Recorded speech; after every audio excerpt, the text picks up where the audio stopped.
Oke Sobat Gubis, buat kalian yang sudah berbisnis kuliner atau akan berbisnis kuliner dan memilih tempat lokasi yang tidak rame, udah lupakan deh, mending pilih tempat yang rame.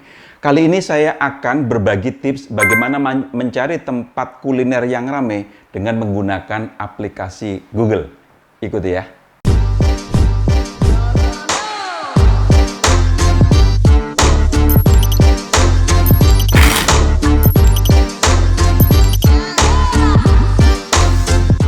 Sebelum kita masuk menggunakan aplikasi Google, teman-teman mesti paham dulu bagaimana satu tempat itu yang memang ramai, ya. Ini ada ciri-cirinya.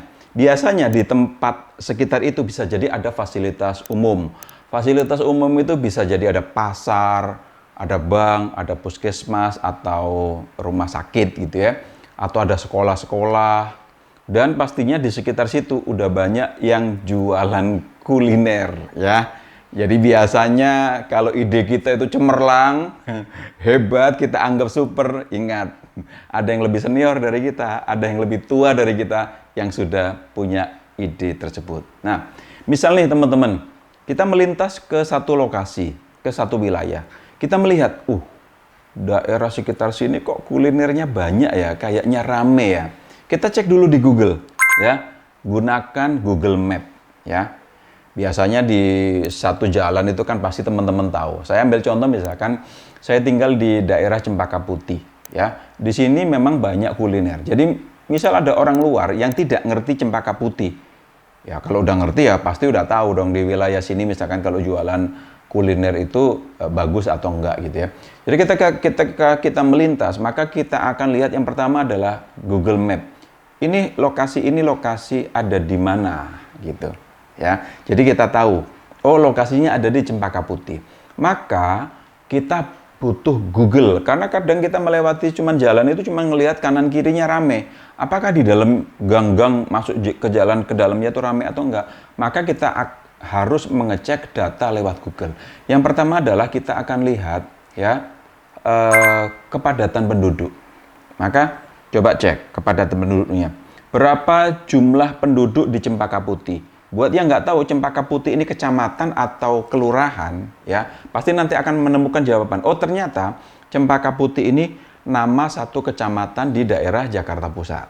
Nanti cek lagi data BPS itu biasanya komplit sudah di-upload gitu ya, dirilis di data BPS setiap tahun. Jadi cari aja data yang terbaru. Kadang begitu kita Google, jumlah penduduk di Cempaka Putih, munculnya itu tahun 2016, mungkin 5 tahun yang lalu. Padahal kita butuh data mungkin yang sudah di-upload itu 2 tahun atau 1 tahun yang lalu. Meskipun bisa juga kita asumsikan berapa jumlah penduduk, berapa jumlah kakaknya nanti per tahun tuh kira-kira tingkat kelahirannya berapa bisa kita hitung sih. Tapi cari yang terakhir lah, paling nggak kita tahu. Misal di Cempaka Putih itu dihuni oleh 100.000 penduduk. Itu 100.000 penduduk itu yang tercatat di KK ya, belum yang ngekos. Nanti bisa dicek. Oh di sini banyak kampus, banyak kantor misalkan tuh. Berarti yang menghuni di sekitar Cempaka Putih lebih dari 100.000 orang. Wow, 100.000 orang loh. Kalau setiap minggu belanja 1 hari ke tempat kita, kayak gimana tuh ramenya? Tapi kan nggak mungkin, pasti dibagi market share-nya dengan yang lain ya. Yang kedua pastikan gunakan Google Earth ya. Google Earth itu untuk melihat kira-kira mana tingkat kepadatannya, rumahnya itu rame nggak gitu. Mungkin agak berbeda misalkan kita geser ke wilayah Kerawang sebelah utara misalkan gitu. Kita akan lihat, di sana ternyata memang di sana banyak sentra pertanian, sentra padi, sehingga mungkin tempat kepadatannya itu agak berbeda-beda ya. Dan kita kembali lagi ke Google Map untuk melihat, coba dicek di situ, mapnya di situ. Nanti akan kelihatan di situ, ya. Karena di Google Map itu sudah terhubung dengan orang yang punya Google Business ya, sehingga nanti nyambung tuh. Ada restoran ini, ada bank ini, ya, ada masjid ini yang sudah terverifikasi, sehingga akan kelihatan di situ. Oh ini pusat niaganya, oh ini pusat huniannya, ini pusat ininya ya.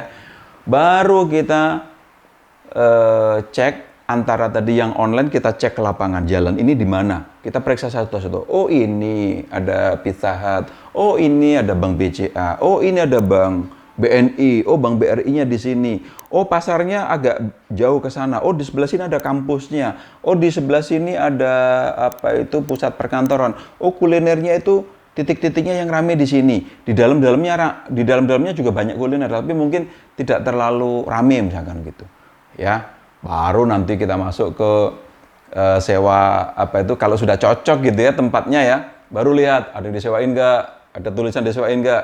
Kalau ada coba ditelepon ya.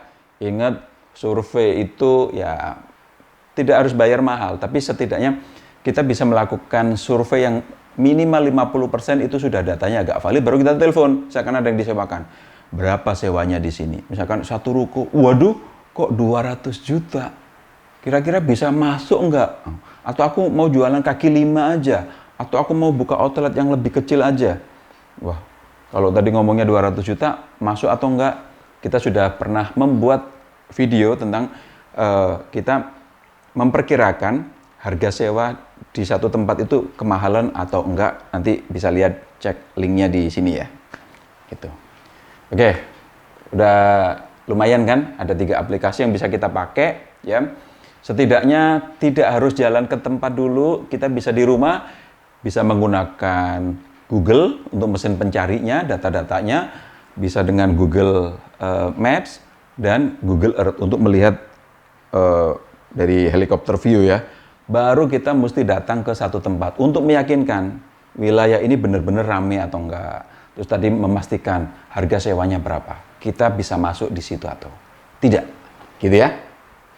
Mudah-mudahan dengan tips cara memilih lokasi, karena yang penting untuk untuk berbisnis kuliner biar ramai adalah lokasinya memang harus ramai ya teman-teman. Di samping kalau rasa bicaranya itu wajib. Kita juga sudah membuatkan 10 tips sukses berbisnis kuliner. Oke, teman-teman kepingin dibuatin apa lagi, kepingin mau diwawancarakan ke siapa, tunggu komen di bawah ini. Jangan lupa like, share, dan subscribe channel Kubis TV, bisnis dan kuliner dan bisnis. Sampai ketemu di liputan Kubis TV yang akan datang.